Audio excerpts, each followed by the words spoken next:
د نړۍ په ډیرو پرمختللو هیوادونو کې د جنایي جرمونو او په خاصه توګه د غلا قضیې په پریمانه توګه ثبت کیږي.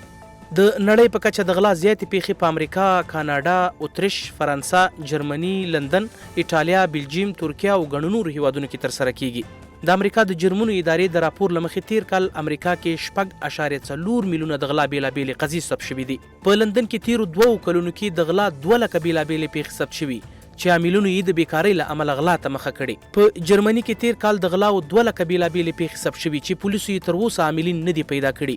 په فرانسه کې د پولیسو له شتون سره بیا هم تیر کال پکې 3 لکه د غلا او پیښې ثبت شوي. ګڼو عاملونو یې په پولیسو ګزارونه هم کړي دي. د نړۍ په نورو پرمختللو هیوادونو کې هم د غلا او کچې خورا زیاتې دي. بلخوا د معلوماتو له مخې هر کال په امریکا کې 45,000 کسان د زړه تنګونو او ناامیدۍ له امله ځان وژنه کوي چې زیاته اندازه یې ځوانان او پیغلې دي.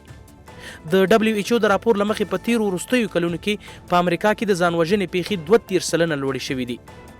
په فرانسه کې هر کال 4,000 کسان ځان وژنه کوي چې له زیاته اندازه یې ښځې او عمر خوړلي کسان دي.